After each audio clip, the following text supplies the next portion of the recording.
National Signing Day is upon us, and of course, since we're in DFW, there is plenty of Division I talent that has signed and is going to sign on National Signing Day. And with Ryan Osborne, I'm Travis Brown of DFWVarsity.com, and let's fill some people in here on who some of these players are that have signed, will sign, and are just the biggest names coming out of the Metroplex in college. Yeah, Ryan Newsom is the first one right off the bat that everyone thinks of in DFW. He's got a final three of UCLA, Texas, and Tennessee is going to announce next Friday at 3 p.m. And the big thing with Newsom, as you can see here in this clip, is he's one of the best punt returners in the state, probably in the country. Tied a national record last year for punt returns in the season with 7. But I think the one underrated thing about Newsom is his ability as a receiver. Even at 5'9", 180, he has long arms that allows him to catch a lot of balls and play above his height. And also his just overall football awareness and football IQ is off the charts. And he is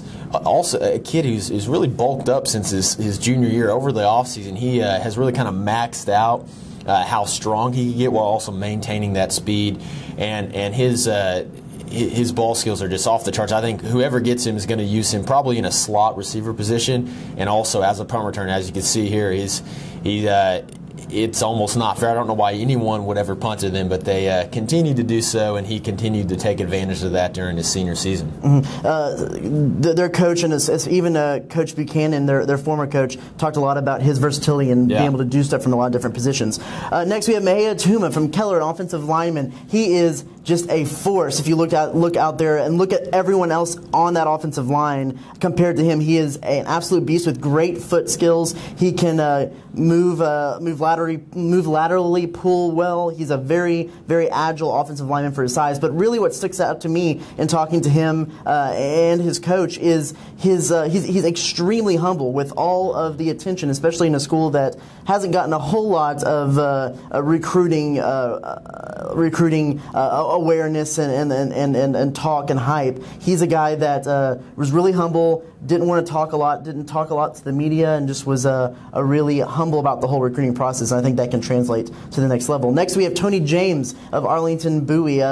He'll play wide receiver at TCU. And very similar, it's a lot about the intangibles to me with Tony James. He's a guy that was asked to play wide receiver, to play quarterback, to play running back, to play all kinds of different positions as injuries and different things popped up over the years. And not only did he embrace that, but even his senior year where he knew he was going to go play wide receiver at the next level, he worked on his throwing all summer to be the best quarterback he could be for his high school team. And I think that's an intangible that especially coaches at TCU are looking for, what they kind of call that frog factor of, hey, wherever you put me, wherever you want me to do, just give me the tools to be able to do it, give me the drills to be able to improve what I can do on that, and I will do whatever it takes to be that kind of player, i.e. kind of the Trayvon Boykin this year, being able to move at different positions and really then honing in on his quarterbacking skills. Very quick, able to make very spectacular catches up in the air, even for not being one of the tallest wide receivers. He can get up there,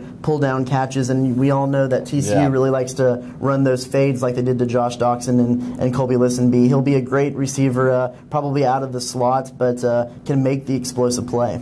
Yeah, and then Jarrett Stidham, one of the probably the top quarterback in our coverage area, and I would even say probably the second best quarterback in the state behind Kyler Murray. But he is Stidham going to Baylor. He was a late flipping his commitment from Texas Tech, but he's listed as a dual threat quarterback. But he is a pass first quarterback who really thrives in the pocket, being able to manipulate the pocket and go through his reads and then take off up the middle like you see right there. He has the speed. Playing for Stephenville starting the last 2 seasons, was a wide receiver on their state championship team in 2012. So he also is athletic enough to show how versatile he is, but he is the guy who's going to go into Baylor this spring. He's already there, going to classes, and he should compete for the starting job at Baylor, replacing Bryce Petty. I think if all goes as planned, he will be starting this fall. He is that that high level of a prospect.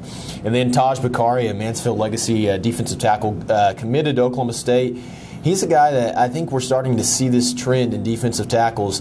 You got to be big and powerful, which he is, but you also got to have speed, and I think he has that. I'm not sure exactly what his 40 time is. You don't really use that to measure defensive tackles. He's more quick, as you can see him lining up on the edge right there at defensive end. He could come around the edge. He'll probably play in the middle in college, but his quickness combined with that athleticism and power really makes him a force, I think, and he's about 6'1" too, so that's a pretty good size for a defensive tackle. I don't want to compare him to Dalen Mack, the top defensive tackle in the country, but he does sort of have that same frame, at least, and ability to make those same kind of plays. Next we have Nico Small, defensive back out of TCU. This is an aggressive ball hawking defensive back that looks to try to make that interception, to try to make the game-changing defensive play just about all the time. Again, a guy with a lot of intangibles. He's a guy that seems to never really be satisfied with where he is. He wants to take that next step up and to become a better player, become a better defensive back, and always looking for that interception.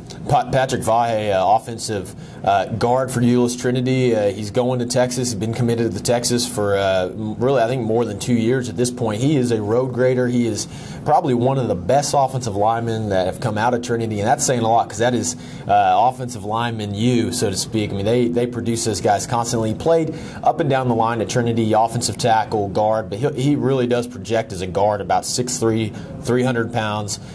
Is a guy that really is going to fit into that physical scheme that Charlie Strong is trying to develop there at Texas, a run heavy pro style offense, and Vahe fits right into that. He's a guy that can move too. I mean, when you talk about offensive linemen, what makes the good ones from the great ones, it's their feet, the way they can move their feet, and Vahe is pretty nimble for a 300-pounder as far as his footwork goes. And at Trinity, it's especially taught and thought of well with their offensive linemen, the ability to shed that first block, get upfield, get to the next block, and get upfield, because they're going to be running the ball long distances down the field. That is the top recruits from the area. Be sure to check DFWVarsity.com on signing day for all the best coverage of the players yet to commit and the players that have committed. And we'll see you next time. We'll see you then.